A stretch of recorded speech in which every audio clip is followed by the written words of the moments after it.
राधे राधे दोस्तों, जय शिव शंकर।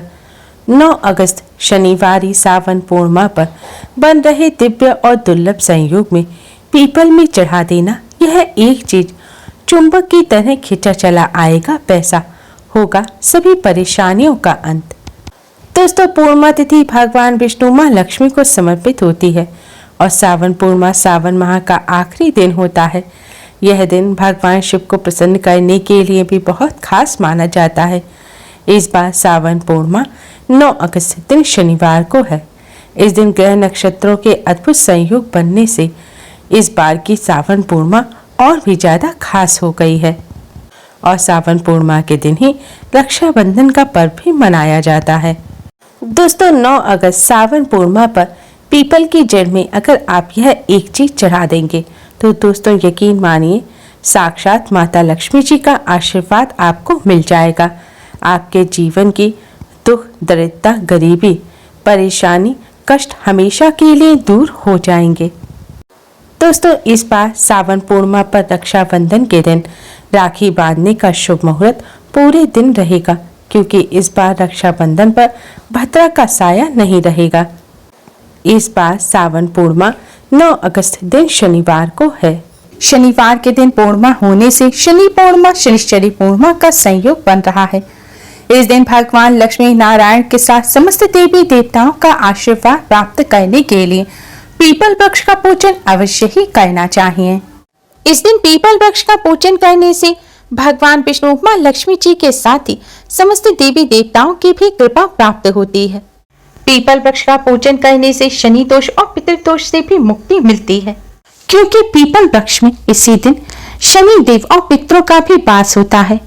इसलिए दोस्तों, शनिवार इस महापूर्णिमा पर भगवान लक्ष्मी नारायण के साथ ही पितरों की और शनि देव की कृपा प्राप्त करने के लिए, दोषों से छुटकारा प्राप्त करने के लिए, जीवन में चली आ रही परेशानियों को दूर करने के लिए पीपल वृक्ष का पूजन अवश्य ही करें। आज के इस वीडियो में हम आपको एक ऐसी चीज के बारे में बताने जा रहे हैं जिसे अगर आप इस पूर्णिमा के दिन पीपल वृक्ष पर चढ़ा देते हैं तो इससे भगवान लक्ष्मी नारायण की कृपा से आपके जीवन में चल रही बड़ी से बड़ी परेशानी दूर हो जाएगी। जीवन में धन की कमी नहीं रहेगी, घर में सुख समृद्धि का वास होगा। बजरंगबली की कृपा से शनिदेव से संबंधित दोषों से राहत मिलेगी। पितृ भी प्रसन्न हो अपना आशीर्वाद देंगे और पितृदोष से भी मुक्ति मिलेगी। दोस्तों, वीडियो में आगे बढ़ने से पहले वीडियो को लाइक कर अपने फ्रेंड्स के साथ शेयर जरूर करें और यूजफुल वीडियोस के लिए चैनल को सब्सक्राइब कर बेल आइकन को भी जरूर दबाएं। पूर्णिमा के दिन सुबह उठकर स्नान आदि करने के पश्चात स्वच्छ वस्त्र धारण करें। अब आप एक लोटे में शुद्ध जल लें। इस जल में अगर आपके घर गंगा जल है तो थोड़ा सा गंगा जल आप इस जल में मिला दें और इस जल में आपको थोड़ा सा कच्चा दूध डालना है। दूध इतना डालना है कि बस जल जो है वह सफेद रंग का हो जाए। दूध माँ लक्ष्मी और पितरों को अत्यधिक प्रिय होता है और दूध चंद्रमा का भी कारक होता है।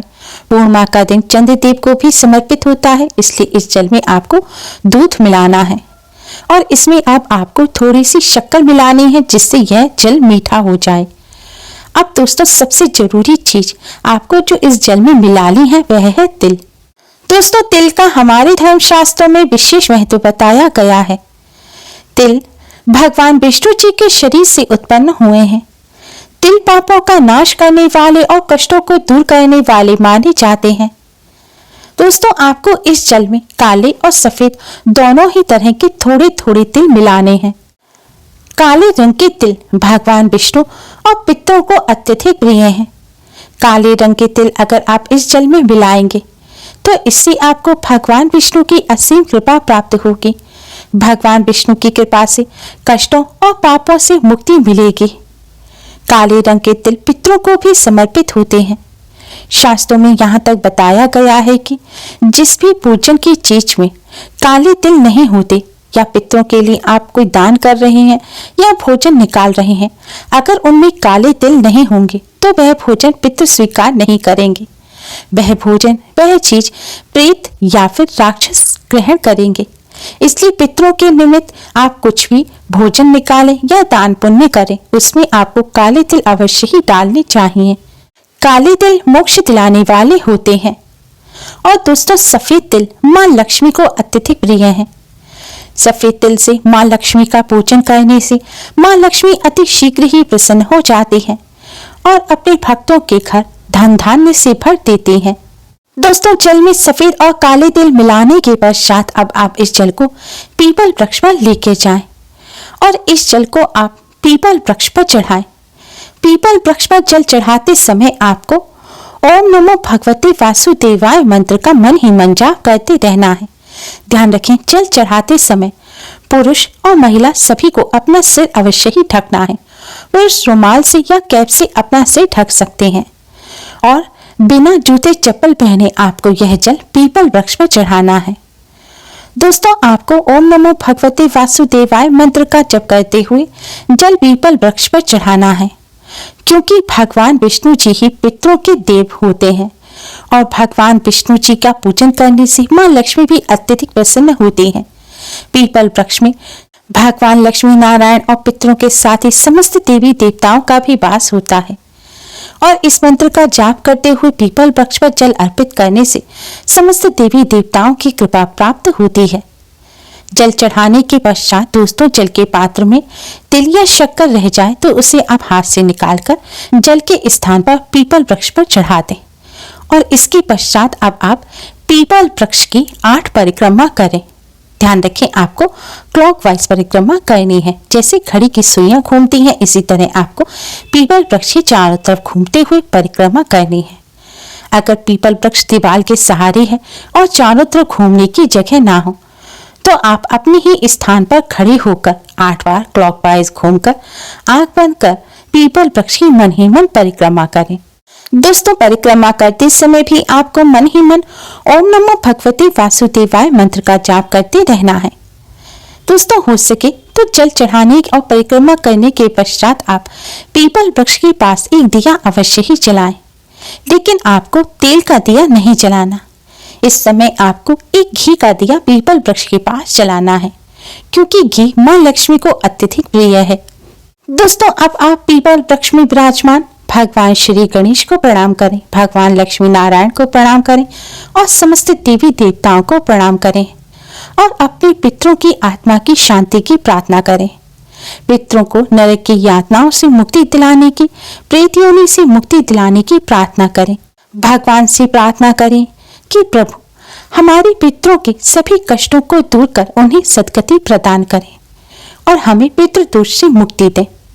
इस तरह प्रार्थना करने के पश्चात दोस्तों अब आप अपने पितरों को प्रणाम करें और पितरों से प्रार्थना करें कि वह अपने कृपा आशीर्वाद सदैव आप पर बनाए रखें और पितृदोष से मुक्ति दें। दोस्तों इस तरह प्रार्थना करने के पश्चात अब आप भगवान जी और पितरों से जाने अनजाने में की गई सभी गलतियों की क्षमा मांगे। इस तरह पूजन करने के पश्चात दोस्तों अगर आप शनि दोष से पीड़ित हैं तो शनि देव के इस मंत्र का 108 बार जाप करें। मंत्र है ओम शम शनिश्चराय नमः, ओम शम शनिश्चराय नमः। इस मंत्र का जाप करने के पश्चात दोस्तों अब आप शनि देव को प्रणाम कर जाने अनजाने में की गई गलतियों की क्षमा मांगे और शनि देव की कृपा बनी रहे इसकी आप प्रार्थना करें। दोस्तों शनि देव से संबंधित दोषों से राहत पाने के लिए आप पीपल वृक्ष के नीचे बैठकर ही एक बार हनुमान चालीसा का पाठ अवश्य ही करें। ऐसा करने से बजरंगबली की कृपा से सभी कष्ट और संकट दूर हो जाते हैं और शनिदेव से संबंधित दोषों से भी राहत मिलती है, क्योंकि शनिदेव ने स्वयं कहा है कि जिस पर बजरंगबली की कृपा होगी उस पर मेरे कभी कोई दोष नहीं लगेंगे। दोस्तों इस तरह आज के दिन पीपल वृक्ष का पूजन करने से भगवान लक्ष्मी नारायण के साथ ही पितरों की भी असीम कृपा प्राप्त होती है, पितृदोष से मुक्ति मिलती है, साथ ही जीवन में चली आ रही परेशानियां खत्म हो जाती हैं, कष्टों से छुटकारा मिलता है और पितरों को भी सद्गति प्राप्त होती है। माँ लक्ष्मी की कृपा से घर में चली आ रही पैसों की किल्लत दूर होती है, धन संबंधी समस्या दूर होकर आर्थिक स्थिति में सुधार होता है और घर में सुख समृद्धि आती है। दोस्तों पीपल वृक्ष का पूजन करते समय आप कुछ बातों का विशेष तौर पर ध्यान रखें। पीपल वृक्ष का पूजन आपको सूर्य उदय के बाद और सूर्यास्त के लगभग 1.5 घंटा बाद तक ही करना है। सूर्यास्त के 1.5 घंटा बाद के बाद पीपल वृक्ष पर अलक्ष्मी का वास हो जाता है और उस समय पीपल वृक्ष का पूजन करने से घर में गरीबी और दरिद्रता का वास हो जाता है, इसलिए इस बात का ध्यान रखें। संध्या काल के बाद भूलकर भी पीपल वृक्ष पर ना तो जल चढ़ाएं और ना ही पीपल वृक्ष का स्पर्श करें।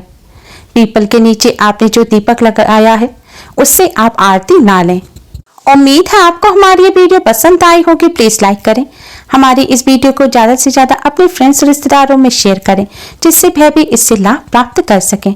हमारी और भी वीडियोस के लिए हमारे चैनल को सब्सक्राइब कर बेल आइकन को भी जरूर दबाएं। Thanks for watching. Radhe Radhe.